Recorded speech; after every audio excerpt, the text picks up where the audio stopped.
Qual que é o grito de Fortaleza?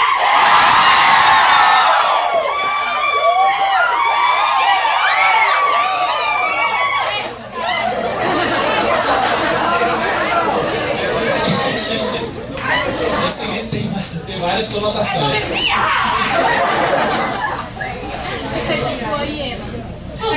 Pessoal, boa tarde. Aí que me senti professor, né? Obrigado a todo mundo por ter vindo. Obrigado a Rocco por ter trazido esses dois para Fortaleza. Obrigado a Saraiva pelo espaço. Vamos apresentar cada um. Sei que vocês estão aqui por causa deles. Eu estou aqui intrometido. Já eu saio para a foto ficar bonita, tá? E a gente já vai explicar também, para quem não sabe quem é. Sim. Começando pelas damas. Carolina Munhoz.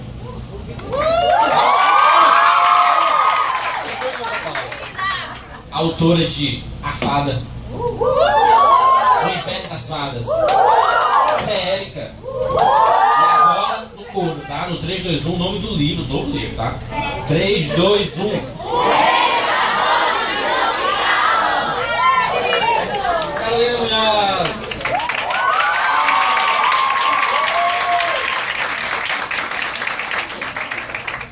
Ao meu lado esquerdo, Rafael Dragão, direto do Rio de Janeiro.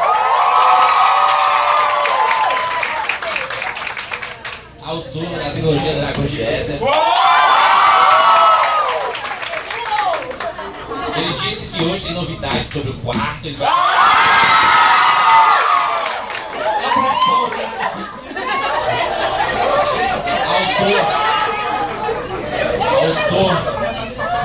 Autor do Espíritos de Gelo. Autor de Fios de Prata. Autor do outro livro, olha só. 3, 2, 1. Cemitério de Dragões! Exatamente. A gente começa por Você onde? apresenta esse jovem lindo que está junto. Pois é, por que esse homem está aqui presente conosco? Jurandir Filho. Jurandir.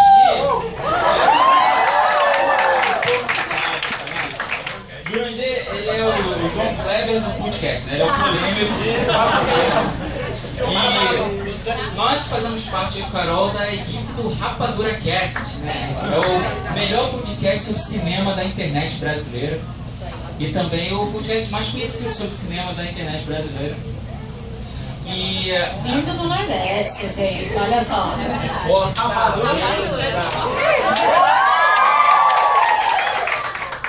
E é um projeto que a gente tem, é uma equipe que a gente tem muito orgulho de participar, porque é uma irmandade, isso aqui é uma família realmente, tanto que PH Santos também está lá fora, Giovanni Araújo, Thiago Siqueira, que é a nossa enciclopédia nerd. Vocês podem perguntar qualquer coisa pro Siqueira, pode fazer desafio lá fora, vocês vão perder, mas vocês podem tentar, é divertido. E a gente acabou participando do Rapadura Cast porque foi acontecer o Rapadura Cast do Harry Potter, que era o final da série. Posso fazer também? E aí, Carolina Munhoz foi convidada, já que ela era do Potterish, um dos maiores sites do Harry Potter que a gente tem por aqui. E Carol foi lá participar e eu fiquei com uma inveja danada porque eu era ouvinte, ela não. E eu já devia ter participado antes na época do Game of Thrones, quando o Juras ele foi contratado pela editora Leia para falar sobre o Game of Thrones naquela época.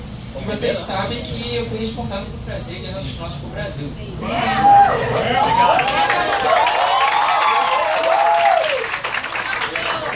Vocês sempre sabem, no fim do evento eu fico lá fora para vocês pegarem a benção nerd, de a vida longa e próspera, vocês terem muita alegria na vida de vocês. A cada morte do Game of Thrones reclame com o dragão. Vai tomar muito, né? Imagina. E foi 1 ano e meio para convencer a ser lançado aqui, porque ninguém queria lançar, ninguém sabia o que era Guerra dos Tronos. O primeiro livro é de 96, e o cara foi fazer sucesso agora, mas é de muito tempo. E naquela época acabou que então a Carol conseguiu participar e depois ela falou do carinho que eu tinha. Eu fui fazer uma participação, acho que era de viagem no tempo, sei lá, alguma coisa assim. Só que na hora, Jurandir Filho, eu fui aprender isso depois com ele, a programação do Juras é... 5 horas da tarde ele te avisa, vamos gravar hoje 8 horas da noite, é um negócio maravilhoso. Com transporte aqui. E aí a gente foi A gente foi gravar, só que acabou que a gente gravou uma coisa antes, e aí viraram 2 programas viraram 3, aí viraram 4, aí viraram 5, vai ver que ela tá sendo explorada nessa porcaria. Deixa eu só, pra quem não conhece o Rapadura Cash, vai escutar um programa que cada um participou que vocês mais gostaram, tá? Recomende, Dracon, um programa Do Rapadura Cast? Bom, pro pessoal entender, assim, quem não conhece. Sim, é que pra mim o mais importante foi o do Bruce Lee, porque Bruce Lee foi parte da minha vida, né? Vocês sabem que um dos motivos de eu estar aqui é por causa do Bruce Lee. Não sei se vocês sabem. Porque com 6 anos foi o Bruce Lee.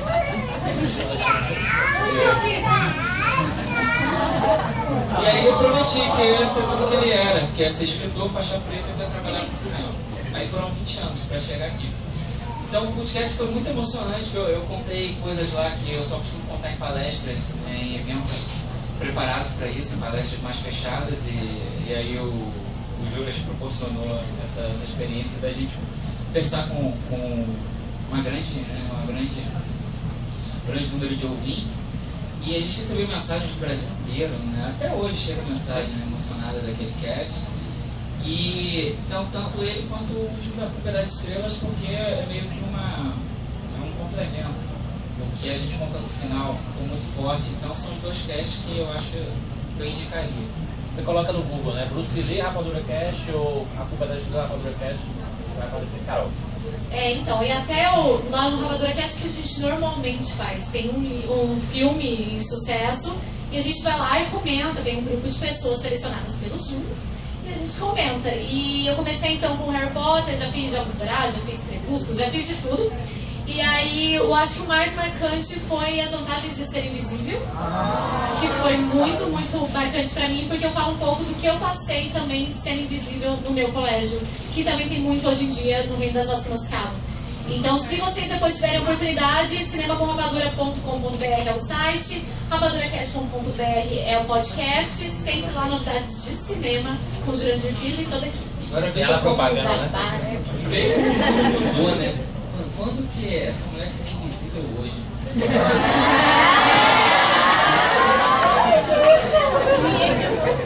Eu já tô com blusa vermelha, eu não posso ficar com meu rosto vermelho. Vamos começar sobre os livros. Qual? Vamos falar sobre qual primeiro? Cemitério. Joga a bola também. Então vamos começar com o Cemitério de Dragão, lançamento, nossa estreia na Fantástica Rocco, que é uma responsabilidade pra gente, porque a Rocco, a gente considera que tem o melhor catálogo da literatura fantástica aqui no Brasil. É a editora que fez Harry Potter, é a editora que fez Jogos Vorazes, fez Divergente, que tem Neil Gaiman, tem diversos autores maravilhosos. E a gente estrear esse selo, ter o convite do Paulo Rocco para estrear esse selo foi uma coisa muito marcante pra gente, ainda mais pra Carol, que aprendeu a ler com a Rocco.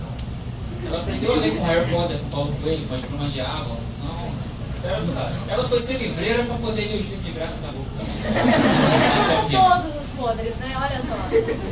E aí, Cemitério de Dragões, ele tem uma pegada que ele resgata quem é da geração minha, do Jurandir, cresceu, não adianta mentir, cresceu assistindo os seriados japoneses como Jasper, Changeman, Ultraman, Flashman, Black Kamen Rider, Jiraiya, Jiban. A geração nova foi menor e a gente tá falando, mas a geração da década de 80 sabe. A gente cresceu com isso. Quem não é velho conhece os Power Rangers,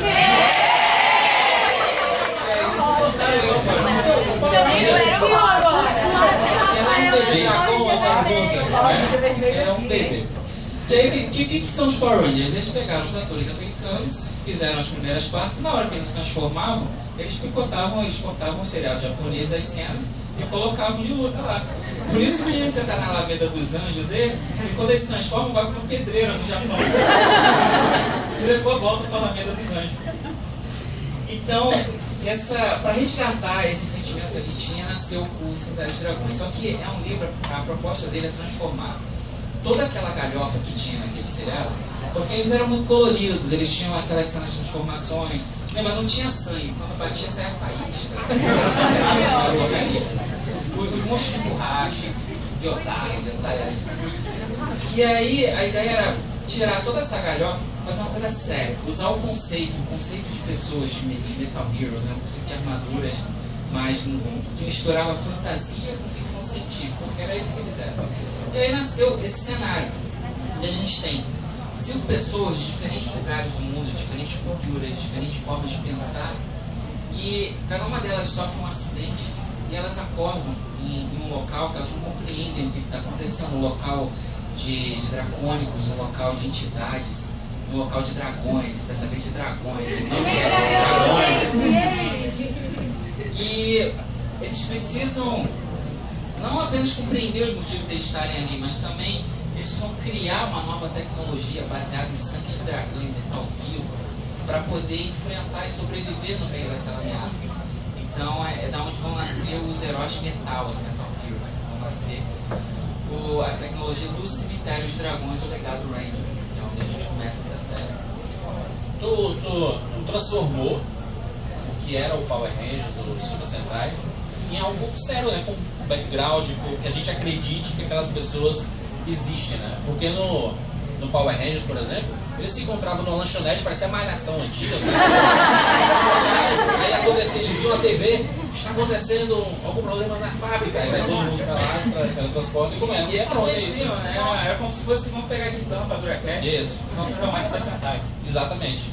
Ninguém tinha um motivo para estar ali, um treinamento para estar ali.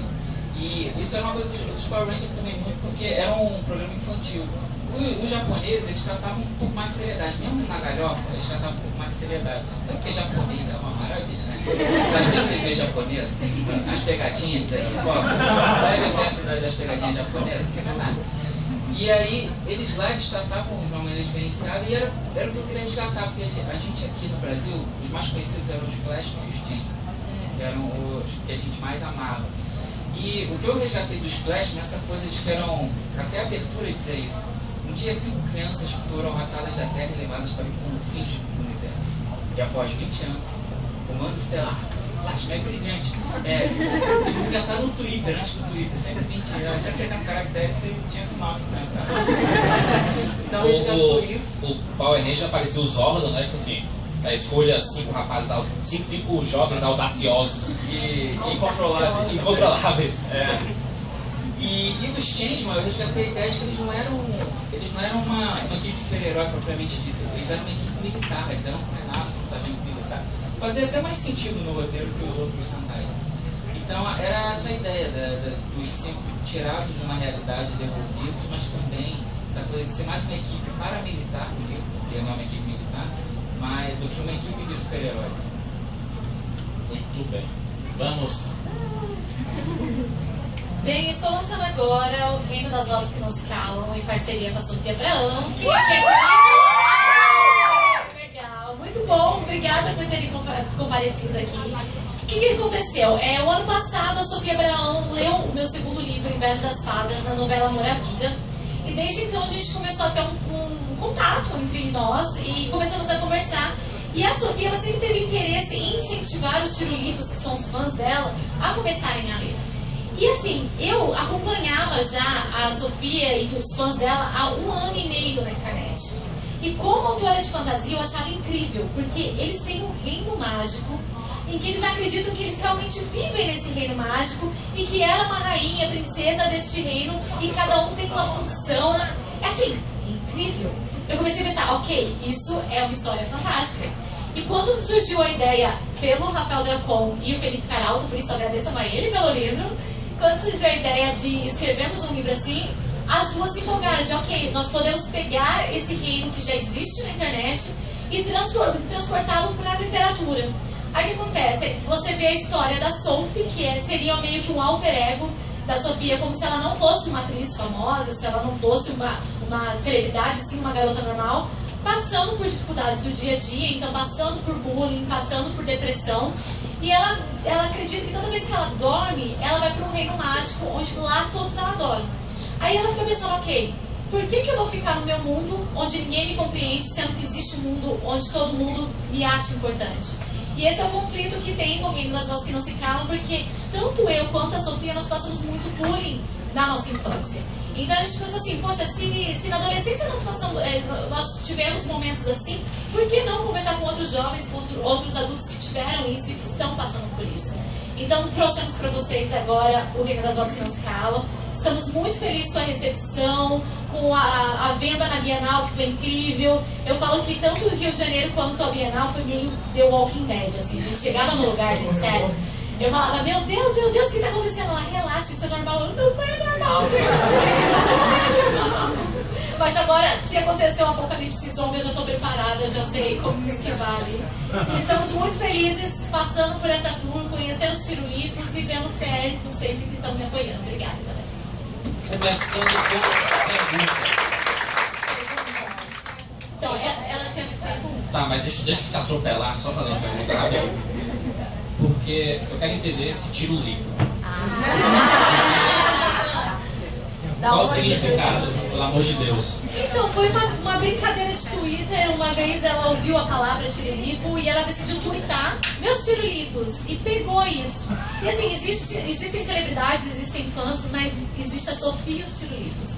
É uma máquina isso, gente. Assim, todas as votações, todas as coisas, eles se juntam como uma família mesmo e representam ela. Hoje em dia me aceitaram assim com carinho, que eu tô apaixonada por vocês. E os tirolipos, então, eles acreditam que eles... É um grupo de pessoas que se denominam os tirolipos e que estão todos os dias ali acompanhando e zelando pela imagem, pelo carinho da sua... Não foi pelo Tirolipa, que é o filho do Tiririca, não. Até hoje eu lembro disso dele, mas não vou cantar também não, tá? Pelo amor de Deus. Tá. Primeira pergunta, por favor. Perguntei de onde veio a inspiração, assim, a ideia de colocar a música no final, se é algum tipo de música que você gosta ou que combina com o personagem, algo do tipo. No Rei das Vozes que são se calam, no final tem uma playlist de músicas que são citadas durante a história, ou bandas que são citadas. Isso já tinha uma experiência, porque desde o meu primeiro livro, A Fada, O Inverno das Fadas, o Périca, todos eles possuem músicas, apenas o Inverno das Fadas que tem uma playlist. Porque eu gosto disso, tanto eu quanto o Rafael, nós gostamos de colocar cultura pop no meio da história, referências, músicas, porque eu sou daquele tipo de pessoa que, se eu abro um livro da Meg Cabot, por exemplo, e eu vejo ela citando American Next Top Model, eu surto por 5 minutos porque a Meg Cabot gosta do que eu gosto também. Então todas as bandas, as referências, os seriados, todas possuem alguma coisa, uma parte de mim naquilo. E todas as músicas do Reino são músicas que tanto eu quanto a Sofia gostamos muito. Tanto que assim, eu fui aprender muito sobre ela durante esse processo, porque antes eu admirava como uma figura pública e hoje em dia eu fico muito feliz de considerar ela uma amiga. E eu aprendi demais nessa pesquisa, e quando eu descobri que ela gostava de System of a Down, eu nunca imaginei que a Sofia gostasse de System of a Down. Aí eu falei, ninguém, né? Aí eu falei, ok, pirei, porque no Inverno das Fadas já tinha, eu falei, vou repetir a música, mas eu tenho que colocar de novo essa música aqui. E pô, que incrível. Aí quando porque assim, o processo criativo foi mais ou menos assim. A gente criou a história, toda a estrutura da história juntas, e ela me deu a liberdade para poder escrever e depois ela ler cada capítulo e tudo mais. Quando ela viu a referência ao System of a Down, ela, caramba, que massa! Sabia que era. Foi mais ou menos assim. A gente chama de sistema feudal. Pergunta. Tem que ser. Os dragões Jeter, eles vão ser roteirizados? Se o Dragon Jeter vai ser roteirizado. Pra cinema, pra série, Né? Então, o que acontece assim, animação, hoje, videogame. Tá passando no primeiro vídeo. e hoje em dia eu e a Carol somos representados por uma agência de Nova York. E aí, eles têm todos os nossos livros internacionais e eles cuidam desse processo. Muita coisa tem ajudado. O fato de eu ter vindo para Roku já me proporcionou poder me voltar para o cinema. Tanto que eu já vendi meu primeiro filme aqui no Brasil, uma comédia nerd, que a gente vai ter. Muito legal, tem strip. Muito legal, vírgula, tem stream. E eu estou em contato com estúdios americanos, fazendo trabalhos para eles também. Eles me pediram o roteiro do Dragon Jet, eles estão acompanhando isso. Eu fiz o roteiro até, o Dragon Jet roteirizado, eu entreguei já para eles. E eles têm acompanhado tudo, esses eventos, eles estão olhando tudo, o que a gente tem feito. Só que é preciso o Dragon Jet ser publicado em inglês. Ele foi publicado em espanhol no México. E ele entrou em 4º lugar na lista de mais vendido no México. Então isso proporcionou com que a gente tivesse esse contato com a agência de lá, e ela também tem uma força para mostrar que essa história fala com todos os públicos. Mas eles têm muito receio de pegar estrangeiros sempre fora dos Estados Unidos. Mas a gente está indo. degrau por degrau.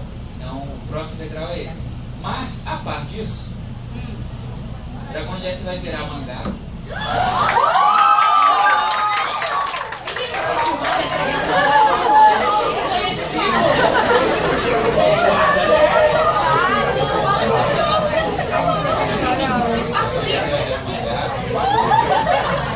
E Dragon Jet vai virar videogame.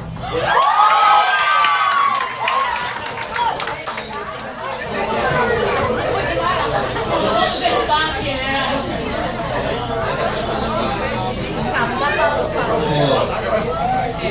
O jogo de videogame que estão fazendo atualmente é um protótipo de um jogo, a princípio primeiro, seria um jogo que você vai poder jogar com o Axel. O preferido Axel é esse, gente. Você pode jogar com o Axel no Ataque ao Porto de Andriane, que acontece no primeiro livro do História pra quem não leu ainda, mas tudo bem. E aí eles estão fazendo um protótipo do jogo, até eu e o Carol a gente jogou muito bem feito, o protótipo já estava muito bem feito, que é um jogo de run, né, daqueles que o personagem vai correndo, vai passando pelas coisas, e eles estão bolando os especiais, então eles estão mandando e-mail pedindo descrições de personagens, dessas coisas. Eles querem ter especial, ver o horário, ver a tela, as coisas todas, que eles estão bolando. Então eu espero que fique ótimo, espero que vocês gostem, que aí vai ser lançado para iPhone, Android.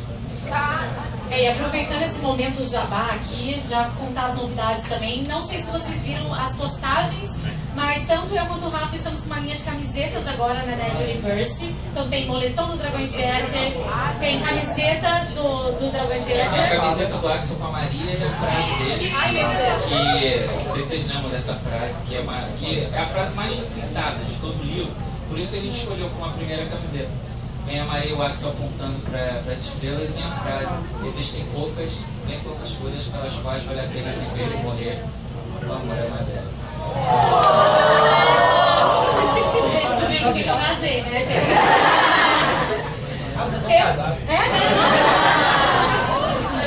Tem também moletom Eu Acredito em Fadas, tem camiseta do Inverno das Fadas, rumores que vamos ter camiseta do Reino das Vozes que não se falam. E aí estamos agora com essa parceria com a Nerd Universe e em janeiro faremos um intercâmbio com leitores. 2 semanas em Londres, visitando todos os lugares de Harry Potter, os estúdios de Harry Potter que tem lá, os cenários de A Fada, Sherlock Holmes, tudo. Então a pessoa vai, estuda inglês por 2 semanas, mora em casa de família britânica e passeia com a gente todos os dias. É só no nosso site, nas nossas redes sociais, nós estamos com um link lá. Qualquer coisa, entra no Twitter depois, Carol, você fala do intercâmbio, me passa o link que eu vou passar. Estamos fazendo essa parceria com a Intervip, então quem quiser depois dar uma olhadinha, vai ser uma viagem legendary. Aguenta!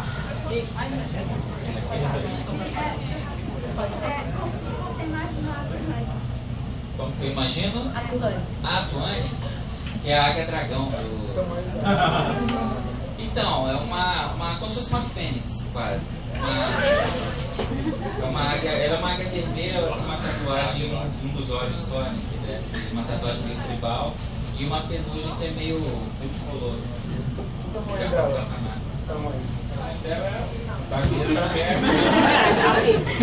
É legal que você fica imaginando, ok, ela existe, né? Tipo, Ela é maior que eu. perguntas? Peraí, ele quer depois lá. Um livro juntos, Rafael, nós pensamos fazer um livro juntos? Então, a história já está até pronta. Acho que vai sentar a escrever. O problema é que quando você vira um escritor profissional e você tem as deadlines, então a gente tem que entregar determinados períodos. E a gente tem contratos. Então você vê, eu tenho uma trilogia para escrever. Já foi o primeiro, né? Mas ainda faltam 2.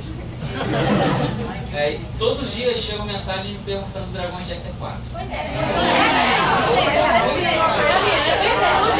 é uma tortura. Então, a Carol, ela tinha assinado uma trilogia, ela escreveu 100 páginas aproximadamente dessa trilogia, e aí veio o Reino das Vozes que não se cala. a gente parou a ideia, a gente achou que esse era o projeto perfeito para estrear a Fantástica Rô. Estreamos, felizmente está tendo sucesso, mas eu ainda tenho uma trilogia para entregar, assinada. E aí, todos os dias agora estão chegando mensagens pedindo 2. Aliás, hoje eu vou tentar subir uma tag até. Tinha uma tag gigantesca. Continuação do Reino das Vozes, que não se cala, falei, nunca vai subir isso, é gigante, gente. E aí, então, se a gente for escrever essa história, é porque daqui a 5, 6 anos. Gente, eu quero um baby, então eu tenho que colocar um baby entre esses livros. Em algum momento a gente tem que ter. E eu ainda tá projetando a Fada Dragão entre esses livros. Eu espero 6 anos, Veremos, se a gente conseguir virar super-heróis, escrever 2 livros, quem sabe? A gente já... Eu vou falar isso legal. Diga, linda. Esse aqui. Olha, temos já conversa sobre isso, porque assim, de todos os meus livros, o único que daria... A carinha dela. É muito linda. De todos os meus livros, o único que daria certo para fazer no mercado brasileiro seria o Reino das Vozes que Não Se Calam, porque a gente já pensou nisso, sabe? Se vocês lerem, vocês vão perceber que o livro, ele não conta onde que se passa a história, nem nada disso. A gente pensou em um cenário que desse para gravar no Brasil. Então, assim, já começaram a sondar, a conversar. Se fazer um filme no Brasil é muito difícil. Até de livro também não existe essa popularidade como existe no exterior. Mas a força dos tiruricos, dos feéricos, de toda a leitura, assim, isso vai ajudar muito. Então a gente pede até ajudar para vocês, de estarem lá comentando na internet, pedindo. Porque nós estamos juntando esse material para poder apresentar para os estúdios depois. E quem sabe não role. Até porque, gente, poxa... A Sophie já existe, né? Não sei se vocês separaram uma tatuagem aqui, que existe um outro personagem com essa tatuagem. Então quem sabe, logo logo não rola alguma coisa bacana. Tá, deixa eu só mapear aqui. Com o final de O Cemitério de Dragões, eu acho que tu pode esperar mais cobranças pelo segundo livro, então agora. Mas eu queria fazer a pergunta para a Carolina, porque quando a gente lê um livro teu, a gente sabe que aquilo ali é tudo teu. Mas com o Reino das Vozes que Não Se Calam, o que é da Carolina, o que é da Sofia? Olha, quem leu o Reino das Vozes que Não Se Calam e já leu algum livro meu, vai perceber que é ok. É a Carolina do mesmo jeito. Porque eu tento fugir, mas quando eu vejo, eu coloco muito de mim na personagem. A Sophie foi inspirada na Sofia, mas quando eu vejo, ela passou pelas mesmas coisas que eu passei. Então existe uma conexão muito forte. Principalmente quem leu A Fada, vai perceber que a mesma autora que escreveu A Fada está no reino também. Mas existem muitas influências da Sofia, que fica claro para quem acompanha a Sofia, coisas que ela gosta, coisas que ela pensa, que ela fala, trejeitos dela. Então foi uma mescla muito legal das duas. E eu tive a sorte de ter uma parceira muito incrível, porque ela me deu uma liberdade, mas ao mesmo tempo tudo que ela falava, eu pensava, caramba, isso complementa a história. Então foi um processo muito gostoso e que de início, quando você já é uma escritora, você já tem sua história, sua rotina, você fica com medo. Tem uma outra pessoa, sem ser seu editor agora, dando pitaco na história. E graças a Deus eu tive uma parceira muito, muito incrível. O dragão custa a cobrança mesmo, né? Você sabe como cobrar. A pergunta é que vem primeiro, o Legado Ranger 2 ou Dragões de Éter 4 e também se tem algum tipo de dificuldade por você ter trocado de editora, se tem algum problema com isso, de lançar o livro por outra editora. Bom, você já respondeu metade do... Então, o Legado Ranger 2 eu vou escrever, de qualquer forma, no próximo livro. O Dragões de Éter é o seguinte, ele é da lei até ano que vem. Então, ano que vem que eu vou saber qual vai ser o destino dele, do direito. Se eu vou renovar, se eu vou trazer ele para a Fantástica Rô, o que vai acontecer com a série Dragão de Éter. Mas, independente disso, sabendo disso, aí eu posso escrever Dragão de Éter 4. Que vai ser o... Tá vendo? Até pra chorar.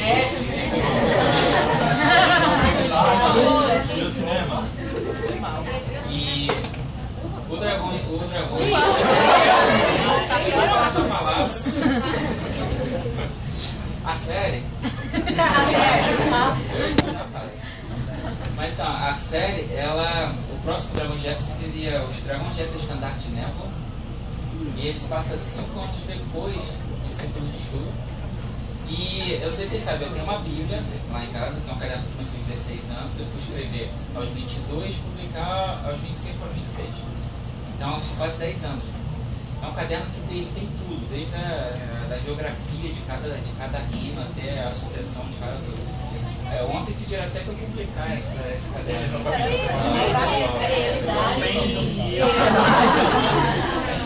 E aí esse caderno acabou, obviamente, aí viraram outros cadernos. E eu achei esses outros cadernos que eu nem lembrava que eles existiam também. E lá eu encontrei Dragões de Éter e Estandarte de Névoa do início ao fim. Todos os tópicos do livro tá lá, do início ao fim até. Eu nem lembrava de tudo que estava lá, mas. Aí eu vi, é só sentar e escrever, então é só uma questão de saber quem fica os direitos da série e aí. Provavelmente só em 2016, né? Provavelmente. Talvez. Vamos ver.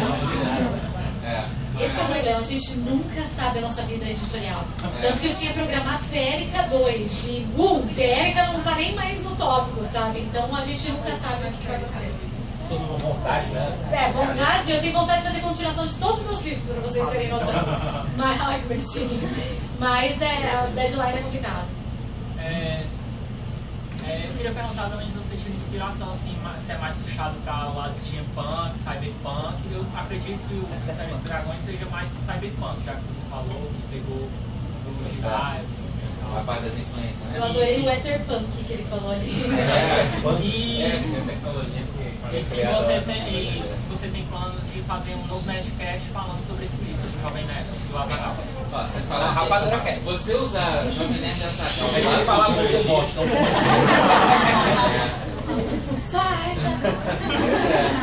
Lá é uma questão de convite, né? Só eles convidarem. Campanha, começa uma campanha lá no não sei se você sabe também, foi a Carol que apresentou, que fez a ponte do Paulo Coelho pro Jovem Nerd. Ela foi a responsável de... E aí eles me indicaram do Nerdcast de Literatura Fantástica. Sacanagem. Eu acho que é muito clube do Bolinha, sabe? Não! E aí, das influências que você estava falando, realmente você tem razão no que você está dizendo, da parte mais cyberpunk, né? Porque o cyberpunk, ele tem uma coisa de misturar ficção científica com fantasia. E a ideia era essa realmente, porque o que eu não queria é que virasse um livro de ficção científica. Até a capa, a gente teve muito cuidado disso, de como a gente fazer uma capa que passe exatamente o que era até o que deu origem a isso, aquela questão, uma mistura de fantasia e ficção científica. E acabou que é isso que a gente conseguiu.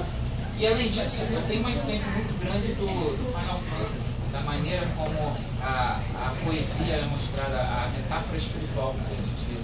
É como eu vejo a literatura fantástica, uma metáfora espiritual. E aí o Dragão de Éter tem muito disso, se você ler, desde a maneira como se constrói Nova Éter até as coisas que permeiam os personagens, os sentimentos. Então foi através dessas são as minhas referências, basicamente. Então, eu vi que já tá tipo uma hora aqui, é isso mesmo? Quase já. Quase, pois é. Parece, né? Vamos ter mais duas perguntas? Só se a gente pode terminar mais se as respostas forem menores. Tá, vamos tentar diminuir. Suas influências também. As minhas influências, bem, para esse livro, basicamente a Sofia, os tiros e a minha adolescência, a adolescência dela, tudo que a gente passava.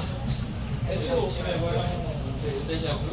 Eu olhei minha prima do Rio de Janeiro ali dando tchau e eu tô pensando, eu tô em Fortaleza, o que é minha prima? Que bizarro! O que vocês estão fazendo aqui, gente? É a prima dele do Rio de Janeiro, o que você tá fazendo aqui? Oi? Você tá com o DNA da família nas mulheres. Gente, diz ela não é prima do Dragão. Não tem como você. Vocês já viram como minha filha vai ficar, né? Tipo, igualzinha, linda desse jeito. A capa lembra até um pouco Alice no País das Maravilhas. Sim, porque assim, de inspiração foi Alice no País das Maravilhas e o Labirinto do Fauno, do Guilherme Del Toro. Porque eles mexem muito com a realidade e fantasia em personagens jovens, né? Então a gente tentou pegar mais ou menos por esse lado. E na parte mais, vamos dizer assim, teen, adolescente, quem assistiu o filme agora, Se Eu Ficar, eu olhei pro casal e falei assim, ok, é a Sophie e o... Foi muito assim, muito parecido, eu gostei bastante da adaptação por conta disso. E o coletor de espírito, Dragão, vai lançar. Eu assisti um podcast que você falou. Eu gostava do Rapadura Cast da Cuba das Estrelas. Pois é, eu assisti, né? Eu assisti não. Você escutou assim? E aí você falou em lançar até o final desse ano. O Coletor de Espírito é meu próximo livro, ele vai ser lançado no Natal ou no primeiro trimestre. Ele vai ser um reboot exclusivo. Ele é um livro sobrenatural. E a gente, se vocês escutarem o Rapadura-Cast da Culpa das Estrelas, a gente dedica o final inteiramente para explicar sobre isso. Ele é dedicado a um leitor meu que passou, infelizmente, por um câncer terminal. E aí ele faleceu no dia que eu entreguei o livro. E eu decidi dedicar 100% dos meus royalties para o tratamento de câncer infantil. E aí a editora Rouco também decidiu que 100% dos royalties da editora vão para o tratamento de câncer infantil.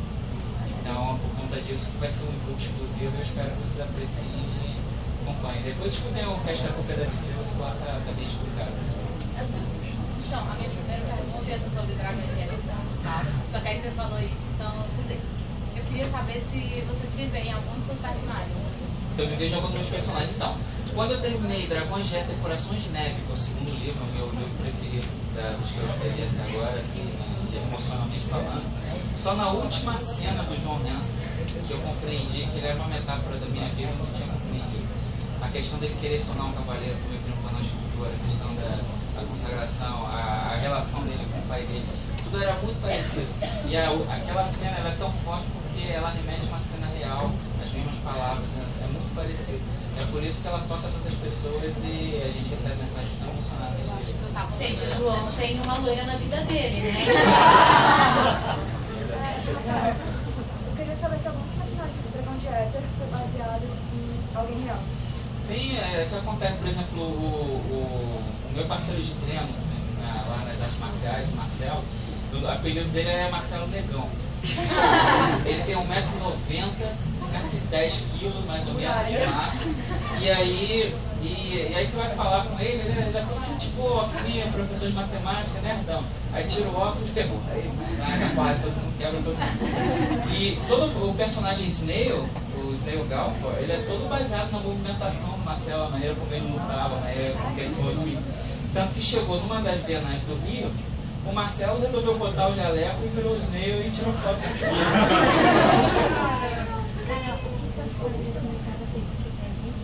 Só uma palavra mesmo. Basta Olha que lindo! Pô, mas aí vocês não ouviram, né? Ela perguntou o que os fãs significam pra Carol, porque pra eles, né, representando os fãs, uma palavra basta sobre a relação da Carol pra eles, o orgulho. Que lindo, gente, assim eu choro, ele faz isso comigo. Assim, o carinho de tanto dos féricos, que eu chamo gente de féricos hoje em dia, olha só. Tanto dos féricos quanto dos tiros, assim, realmente, numa palavra, fantásticos. Mudaram minha vida, hoje em dia eu sou uma pessoa feliz por conta disso. Então, tudo lindo, obrigada. Onde você encontrou inspiração para criar os filmes? Desde os 16 anos. Hoje em dia, tudo me inspira de alguma forma, sabe? O primeiro livro foi, na verdade, uma noite que eu estava muito depressiva, eu estava mal.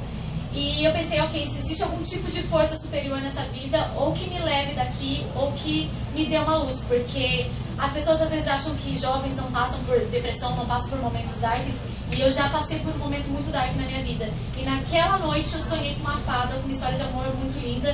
E no dia seguinte eu comecei a escrever. Então eu brinco que eu não escolhi as fadas, elas me escolheram. Porque depois disso minha vida mudou completamente. E hoje tudo ao meu redor me inspira para escrever.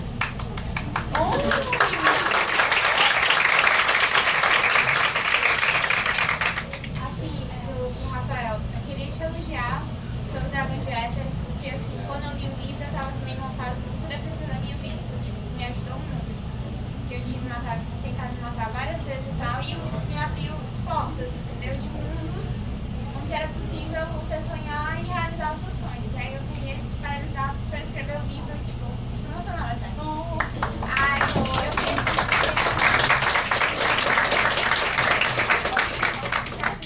Ajudou muito mesmo a abrir, eu vou falar normal, vou estar funcionando o que eu sou normalmente. E aí eu queria te fazer uma pergunta. A questão de tu abrir assim, eu acho genial como tu consegue botar no livro e transformar em real essa questão da Chapeuzinho Vermelhado, que sempre esqueci o nome dela.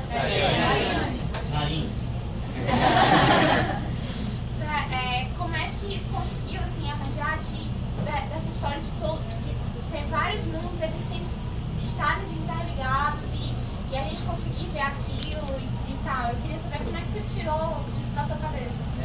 Antes disso, pra quem ainda não leu Dragões de Éter, ele é uma mistura de vários contos de fadas. Então, por exemplo, Chapeuzinho Vermelho conhece o João e Maria, e você começa a acreditar que realmente eles se conheciam. Então, é mais ou menos o Once Upon a Time, só que ele escreveu antes. E fica melhor, eu também concordo. Porque ele estaria milionário se ele fosse americano. Essa já várias perguntas nossas. Pela confiança. E eu já perguntei sobre isso, como que surgiu. A resposta eu não sei. Tanto que eu converso sobre isso quando a gente fala sobre o Dragões de Éter, sobre onde ele me levou. Quando a gente chegou no México, a gente viu aquilo que foi a nossa passagem no México. E eu converso muito com a Carol sobre isso, cara, tem que haver uma magia, porque o Dragões de Éter tinha tudo para dar errado, a minha história tinha tudo para dar errado. Eu vim numa família muito pobre do Rio de Janeiro, de origem muito pobre de lá. E foi contra tudo, contra todos, né? Sem dinheiro, sem nada, sem internet, a internet do McDonald's, para falar, dos outros, dando orelhão para as coisas. É uma história muito. Jura já escutou a minha história, né? Diversas vezes. É uma história foi muito complicada para conseguir. E ainda assim, quando ele foi lançado, o presidente da Planeta não queria publicar de jeito nenhum. Ele falava um livro muito grande, tem que cortar pela metade. O pessoal, não, esses caras demoram. Aí, não, mas então o cara é autor de literatura fantástica brasileira, estreante, isso é muita coisa numa frase só, sabe?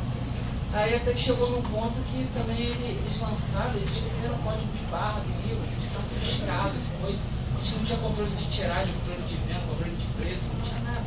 Se você tiver uma edição da Planeta, você pode virar, você vai ver, não tem código de barra. Tem uma venda lá no sebo da Free. Ah, é?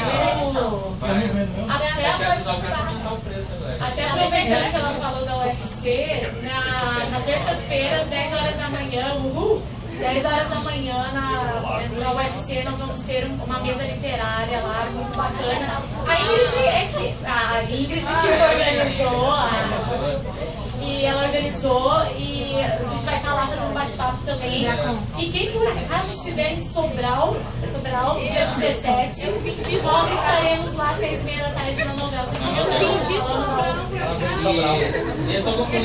Eu vim de Sobral. Caramba! 250 quilômetros pra estar aqui, eu minha filhinha jornalista. Mas lá não vai ter bate-papo, então você já está tendo bate-papo aqui. Mas os filmes, então, dia 17. Só concluindo, então, é disso. Ele tinha tudo pra dar errado. Ele foi lançado junto com o último Harry Potter, porque eles acharam que isso era legal. Foi no boca a boca. Naquela época tinha um Orkut muito forte. Hoje o Orkut é aquele amigo que você gosta dele, mas você tem vergonha de apresentar ele. Mas naquela época ele tinha exclusividade. Então foi no boca a boca, sabe? Sem foto, sem nada. Ninguém sabia quem era. Tem que existir uma magia para chegar até aqui. E mais do que isso, tem que haver uma magia para a gente ter até relatos como o seu aqui em Fortaleza. E você até comentou que antes você estava nessa dúvida, essas coisas estavam horríveis, estavam acontecendo, e que você não estava em conflito de relembrar a pessoa que você era. E hoje aqui você está mostrando a pessoa que você é. Você é uma linda pessoa e graças a Deus você está aqui com a gente.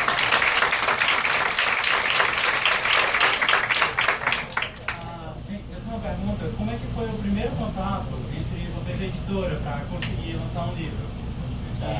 No concurso da Fantasy eu nem fui para a segunda fase. Cara, não, mas passou na primeira, então parabéns. O que aconteceu é que, assim, comigo, por exemplo, eu escrevi com 16 anos, fiquei 4 anos procurando editora, batendo de porta em porta, recebendo não. Ih, caiu, tadinha! Tadinha da minha cabeça. Eu fiquei 4 anos recebendo não. Eu lembro que o não que eu recebi da Roku foi o mais pesado, porque a Roku foi a primeira editora que eu mandei meu original da fada. E quando eu recebi o não, eu taquei meu original na parede, falei que ninguém me queria, que eu não queria mais ser escritora. E aí no dia seguinte eu recolhi todas as folhas e falei, Deixa ser cara. Sim, então pra mim hoje em dia, assim, eu lembro do meu aniversário do ano passado, 4 de outubro, tá chegando. Foi o dia que nós assinamos com a Roku e foi o dia que o Paulo Coelho decidiu não ir a Frankfurt porque eu, o Rafael e mais outros autores não fomos convidados para representar o Brasil. Então foi o dia que Dumbledore me disse que finalmente eu iria pra Hogwarts, gente. Então, assim, com 4 anos eu consegui uma editora pequena, 2 anos que eu fiquei fazendo minha própria assessoria de imprensa para conseguir uma editora maior, e hoje são 9 anos aqui no quarto livro mostrando para vocês.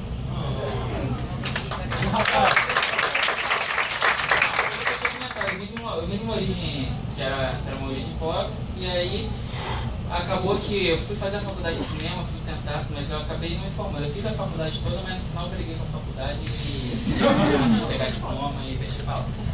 E fui trabalhar. Só que aí eu dava aula de artes marciais, era um projeto puxado, e eu tentei trabalhar na Saraiva.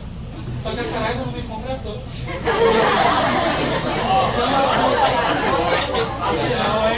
Então eu comecei a trabalhar de graça. Eu ia ajudar a montar as mesas, limpar os livros, eu ia quase todo dia. E eu sentava num canto sempre e ficava lendo os livros que eu não podia ler. Era a maneira que eu tinha de ler os livros que eu não podia ler. Então, todos, desde o Nárnia, o Sandman, tudo eu li na Saraiva de graça. Mas eu trabalhava mas eu trabalhava pelo menos na livraria também, ajudava os caras lá, mesmo que ninguém soubesse direito quem era. E aí, por conta disso, acabou que na faculdade de cinema, eu fui estudar a história dos outros autores, e eu vi que todo mundo teve um plano louco, que tinha tudo para dar errado, para conseguir se destacar e mostrar para a editora. Eu precisava de um plano louco. O plano louco foi, eu vi que era o autor mais vendido do Brasil na época, que era o Cury, e eu fui atrás dele para tentar convencer ele a deixar roteirizar. E foi assim, eu cheguei na esposa dele, cheguei nele, depois fui atrás dele nas palestras. Eu enchi tanto o saco dele, até que uma hora ele falou, Rafael, se você fechar com uma grande produtora, tudo bem, senão, se vira aí, o problema é teu, não pedi nada e tal. Pô, cheguei no Fernando Meirelles, aí cheguei no Meirelles, até cheguei no Cláudio Torres, o Cláudio Torres ficou emocionado com o roteiro, e aí ele ficou entre fazer aquele roteiro uma comédia que ele estava fazendo. Anos depois eles decidiram, aliás, meses depois de reuniões, eles decidiram que uma comédia era potencialmente mais viável no Brasil. Foi assim que 4 anos depois estreou no cinema A Mulher Invisível. Mas o fato dele ter dito na frente da gente do Cury naquela época, mas se dependesse só de mim e eu faço esse roteiro, aquilo mudou tudo. Aí o agente do Cury resolveu assinar comigo. Aí de uma hora pra outra eu não tinha telefone, não tinha nada, mas o agente do Cury estava me representando. E aí foi assim que o Cury estava indo para Planeta naquela época e o Eragon estava estourando, né? Ele era o livro do momento. E a Planeta estava pensando nisso, tá? Vamos fazer um livro sobre dragões. Aí chegou o Dragões, já que aqui não tem muitos dragões, né? Mas chamava Dragões. E aí eu não entreguei só um livro, eu entreguei um projeto inteiro. Eu mostrei para ele, era um projeto, mostrei que existia um público consumidor disso, público de anime, público de tudo. E eu mostrei, ó, se você me der essa chance, eu vou palestrar dia e noite, eu vou em todos os colégios, eu vou em todos os eventos. Mas eu preciso fazer isso, ou a outra opção é eu ser infeliz na minha vida. E foi assim que eu ganhei a chance e hoje estou aqui.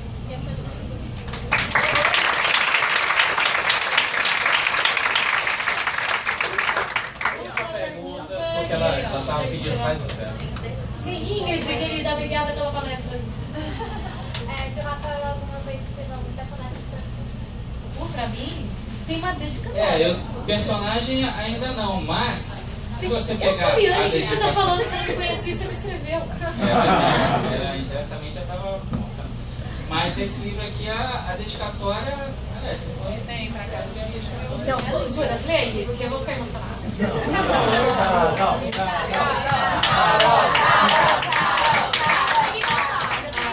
Tem que cantar. Não, tem que cantar. Senão você vai estar excluindo a gente. Ai, meu Deus, para a Carolina, por ser o meu melhor motivo para voltar para casa, independente da dimensão.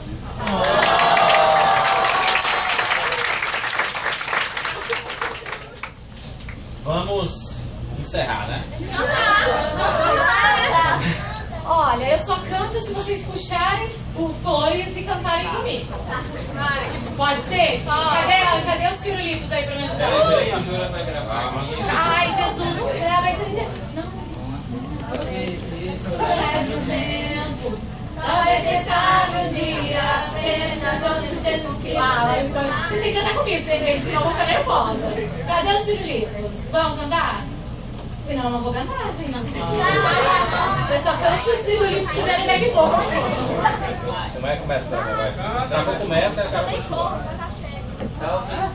Leve o tempo. Talvez quem sabe um dia aprenda a não mexer com o que não devo mais. Me perdi nessa são sempre olhar pra trás e talvez não seja como eu.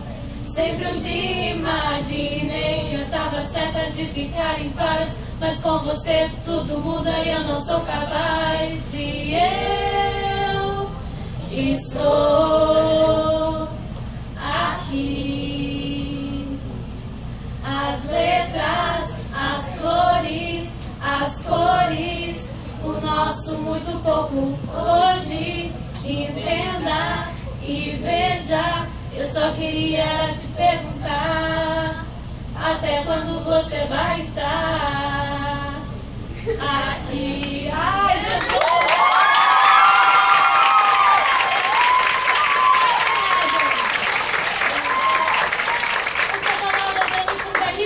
Gente, aí a voz não aparece, agora você foi sacanagem. Não postei isso na internet, pelo amor de Deus. Carol! Pessoal, foi show. A gente vai ter o autógrafo, vai ter a fotinha. Sim, vamos organizar tudo certinho. Como que a gente vai Calma. Devagarzinho, a gente vai atender todo mundo. Gente, muito obrigada pela presença de todos vocês. Arrasaram, viu?